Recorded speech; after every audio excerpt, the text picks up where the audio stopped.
कहते हैं ना, आंखें वो राज खोल देती हैं जो होंठ छुपाने की कोशिश करते हैं। लेकिन क्या सच में ऐसा है?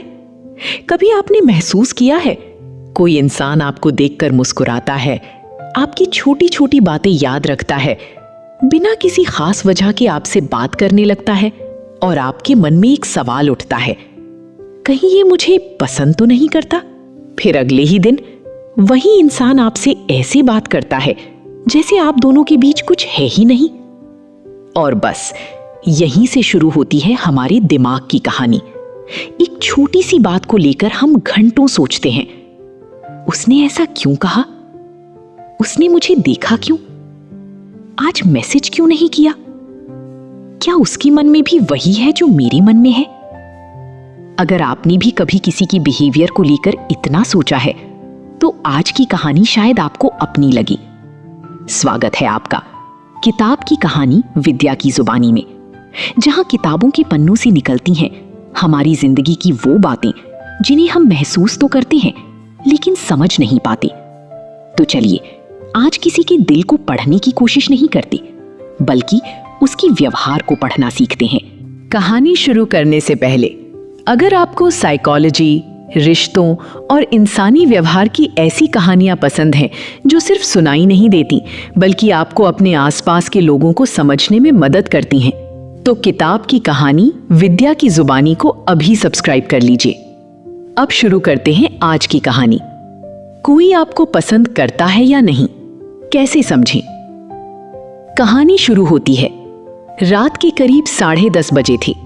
गरिमा बिस्तर पर बैठी थी और उसके हाथ में फोन था। वो बार बार एक ही चैट खोल रही थी। नाम था अभिजीत। पिछले कुछ महीनों से दोनों की अच्छी दोस्ती थी। अभिजीत कभी सुबह मैसेज करता, आज जल्दी उठ गई, कभी दोपहर में कोई फनी वीडियो भेज देता, और कभी रात को अचानक पूछ लेता, आज दिन कैसा रहा? गरिमा को ये सब अच्छा लगता था, लेकिन एक सवाल उसके मन में बार बार आता, क्या अभिजीत सिर्फ दोस्त है या बात कुछ और है? एक दिन गरिमा ने अपनी सबसे अच्छी दोस्त से पूछा, तुझे क्या लगता है, अभिजीत मुझे पसंद करता है? दोस्त ने पूछा, तुझे ऐसा क्यों लगता है? गरिमा तुरंत बोली, वो मुझसे बहुत बात करता है। दोस्त हंसी और बोली, बहुत बात करना और किसी को पसंद करना दोनों एक ही बात नहीं है। गरिमा चुप हो गई। फिर उसने पूछा, तो फिर पता कैसे चलेगा? दोस्त ने उसकी तरफ देखा और कहा, उसकी बातें कम सुन, उसका व्यवहार ज्यादा देख। और यहीं से शुरू होती है असली कहानी। पहला संकेत, क्या वो आपकी छोटी बातें याद रखता है? कुछ दिन पहले गरिमा और अभिजीत बात कर रहे थे। बातों बातों में गरिमा ने कहा था, मुझे बारिश बहुत पसंद है, बस एक छोटी सी बात, कोई बड़ी बात नहीं। कई हफ्ते बीत गए। फिर एक दिन अचानक बारिश होने लगी। गरिमा के फोन पर मैसेज आया, आज तुम्हारी फेवरेट वेदर आ गई।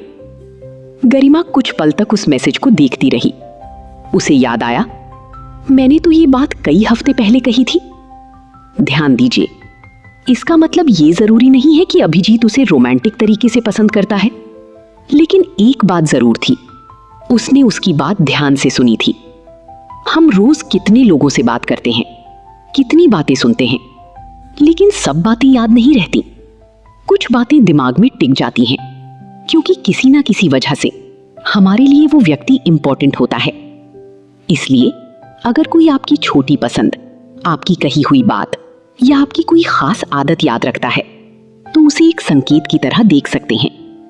लेकिन सिर्फ इसी एक संकेत से पूरी कहानी मत लिख दीजिए। दूसरा संकेत, क्या वो आपके लिए समय निकालता है? एक दिन गरिमा का दिन बहुत खराब था। वो परेशान थी। उसने अभिजीत को मैसेज किया, आज पता नहीं क्यों बहुत खराब लग रहा है। अभिजीत ने तुरंत पूछा, क्या हुआ? गरिमा बोली, कुछ नहीं, रहने दो। कुछ मिनट बाद उसका फोन बजा। अभिजीत का कॉल था। बात नहीं करनी तो मत करो, लेकिन अगर मन हो तो मैं सुन रहा हूं। गरिमा कुछ नहीं बोली, बस चुप रही। अभिजीत भी कुछ देर चुप रहा। उसने फोन नहीं काटा। कभी कभी किसी के पास आपके लिए कोई सल्यूशन नहीं होता, वो आपकी प्रॉब्लम ठीक नहीं कर सकता, लेकिन वो आपके साथ बैठ सकता है। और यही फर्क होता है समय होने और समय निकालने में। जो व्यक्ति आपको महत्व देता है वो हर समय आपके लिए अवेलेबल होगा ऐसा जरूरी नहीं, लेकिन अगर बार बार ऐसा दिखे कि वो आपकी जिंदगी में जगह बनाने की कोशिश करता है तो ये एक मीनिंगफुल संकेत हो सकता है। तीसरा संकेत, क्या वो सच में आपकी बात सुनता है? अब एक छोटा सा एक्सपेरिमेंट कीजिए। अगली बार जब आप उस व्यक्ति से बात करें, सिर्फ उसकी बातें मत सुनिए, देखिए क्या वो आपकी बातें भी सुनता है। आप कुछ बताएं तो क्या वो बीच में फोन देखने लगता है या आपकी बात पूरी होने देता है? आपकी परेशानी को मजाक में उड़ा देता है या समझने की कोशिश करता है? क्योंकि किसी को पसंद करना सिर्फ उसकी तरफ देखना नहीं है। कभी कभी पसंद का सबसे शांत रूप होता है, मैं तुम्हारी बात समझना चाहता हूं। अभिजीत जब नेहा से बात करता था तो सिर्फ जवाब देने के लिए नहीं सुनता था, वो सवाल पूछता था। फिर क्या हुआ? तुम्हें कैसा लगा? अब ठीक हो? ये छोटी बातें थी, लेकिन इन्हीं छोटी बातों में अटेंशन छिपा हुआ था। चौथा संकेत, क्या वो आपकी ना का सम्मान करता है? ये शायद सबसे जरूरी संकेत है, क्योंकि अट्रैक्शन और रिस्पेक्ट दो अलग चीजें हैं। अगर आप बिजी हैं तो क्या वो समझता है? अगर आप बात नहीं करना चाहते तो क्या वो आपको स्पेस देता है? अगर आप किसी बात के लिए नहीं कहते हैं तो क्या वो आपकी नहीं को स्वीकार करता है या फिर बार बार दबाव डालता है? याद रखिए, जो आपको पसंद करता है उसे आपको कंट्रोल करने का अधिकार नहीं मिल जाता। सच्चा सम्मान वहीं दिखाई देता है जहां सामने वाला आपकी बाउंड्रीज को भी महत्व देता है। इसलिए सिर्फ ये मत देखिए कि वो मेरे लिए कितना करता है, ये भी देखिए वो मेरी इच्छा और मेरी सीमा का कितना सम्मान करता है। पांचवा संकेत, क्या उसका बिहेवियर लगातार एक जैसा है? अब कहानी का सबसे जरूरी हिस्सा। एक रात गरिमा ने आखिरकार अभिजीत से पूछ ही लिया, तुम मुझे पसंद करते हो? अभिजीत कुछ सेकंड चुप रहा, फिर उसने पूछा, तुम्हें ऐसा क्यों लगता है? गरिमा बोली, कभी तुम बहुत केयर करते हो और कभी कई कई दिन बात नहीं करते। अभिजीत फिर चुप हो गया। फिर उसने धीरे से कहा, शायद मैं खुद भी क्लियर नहीं हूं।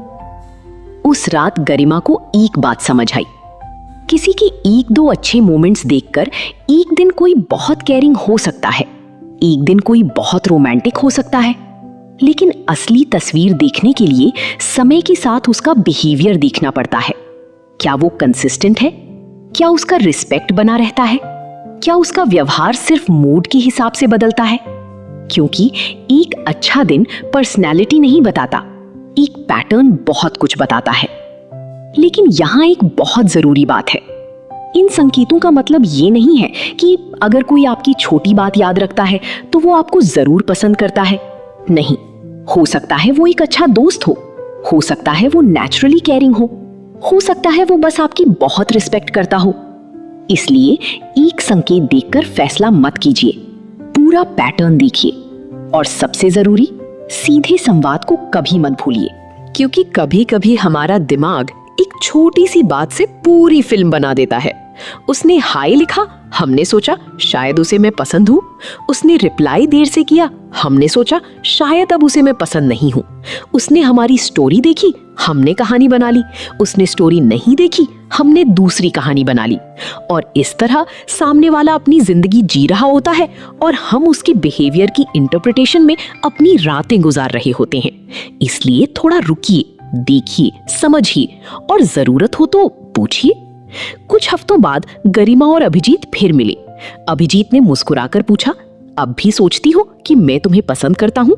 गरिमा भी मुस्कुराई। उसने कहा, अब मुझे तुम्हारे हर छोटे एक्शन का मतलब निकालने की जरूरत नहीं। अभिजीत ने पूछा, क्यों? गरिमा ने कहा, क्योंकि अब मैं जानती हूँ कि किसी इंसान को समझने के लिए एक मैसेज नहीं, पूरा पैटर्न देखना पड़ता है। अभिजीत मुस्कुराया और गरिमा भी। शायद उसे अपने सवाल का पूरा जवाब मिल गया था, या शायद उसने एक उससे भी बड़ा जवाब खोज लिया था। दूसरे के मन को पढ़ने से पहले अपने मन को समझना जरूरी है। आखिरी बात, अगर आपको लगता है कि कोई आपको पसंद करता है तो सिर्फ उसकी मुस्कान मत देखिए, उसकी कंसिस्टेंसी देखिए। सिर्फ उसकी मैसेजेस मत देखिए, उसका रिस्पेक्ट देखिए। सिर्फ वो आपके साथ कितना समय बिताता है ये मत देखिए, ये भी देखिए कि वो आपकी बाउंड्रीज का कितना सम्मान करता है। और सबसे जरूरी, अपने दिल की बात को सिर्फ अजम्पशंस के भरोसे मत छोड़िए, क्योंकि दूर के ढोल सुहावने लगते हैं। दूर से सब कुछ बहुत परफेक्ट दिखाई दे सकता है, लेकिन किसी इंसान की असली पहचान उसकी लगातार किए गए व्यवहार से होती है। तो अगली बार जब आपके मन में सवाल आए क्या वो मुझे पसंद करता है, तो खुद से एक और सवाल पूछिए, क्या उसका व्यवहार मुझे सम्मान, भरोसा और सुकून देता है? क्योंकि सिर्फ किसी का आपको पसंद करना काफी नहीं है। सही इंसान वो है जिसके साथ आपको खुद होने में डर ना लगे। और शायद यही बात किसी भी रिश्ते की सबसे खूबसूरत शुरुआत होती है।